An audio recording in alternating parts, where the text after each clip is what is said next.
மகநதின் அப்புறமோ வெண்ணிலா எல்லாருமே ரொம்பவே டார்ச்சர் பண்ணிக்கிட்டு இருக்காங்க. வெண்ணிலா பண்ற டார்ச்சர்னால ரொம்பவே கவலைப்பட்டுக்கிட்டு இருக்காங்க எல்லாருமே. பாட்டி இருந்துட்டு இங்க பாரு, அவனுக்கு கல்யாணம் ஆயிடுச்சு நாங்க சொல்றோம்ல, ஆனா திரும்ப திரும்ப வந்து நீ அவனை இந்த அளவுக்கு வந்து டார்ச்சர் பண்றதெல்லாம் ரொம்பவே தப்புன்றாங்க. உன் வேலை என்னவோ அதை பார்த்துட்டு போக மாட்டியான்றாங்க. அதை விட்டுட்டு அவனை டார்ச்சர் பண்ணி தான் ஆகணுமான்றாங்க. எனக்கு விஜய் வேணும், விஜய் வேணும்னா வேற எங்கேயாச்சும் போய் கேளு, அதை விட்டுட்டு சும்மா தேவையில்லாத பிரச்சனை பண்ணிட்டு இருந்தா அப்புறம் நடக்கிறதே வேறன்னு சொல்லிட்டு பயங்கரமா கோவப்பட்டுக்கிட்டு இருக்காங்க.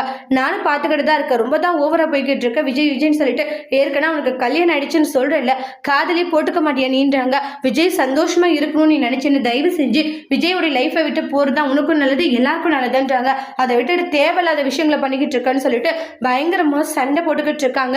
அப்ப விஜய் பாரு, விஜய் என்ன மிரட்டுறாங்க, எனக்கு நீ வேணும், நீ இல்லாத ஒரு லைஃப் என்னால நினைச்சு பார்க்கவே முடியலன்னு சொல்லிக்கிட்டு இருக்காங்க.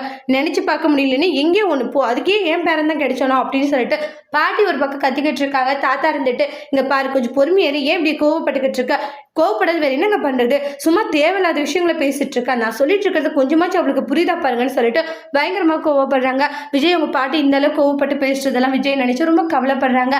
அடுத்து வரக்கூடிய பிரமுல விஜய் என்ன செய்ய போறாங்க, ஏன்னா வெண்ணிலா இருந்தா தேவையில்லாத பிரச்சனைன்னு சொல்லிட்டு வெண்ணிலாவை ஒரு நல்ல ஒரு இடத்துல கல்யாணம் பண்ணி கொடுக்க போறாங்களா, இல்ல வீட்டை விட்டே அனுப்ப போறாங்களான்ட்டுலாம் நெக்ஸ்ட் வீடியோல வெயிட் பண்ணி பார்க்கலாம். தேங்க்யூ.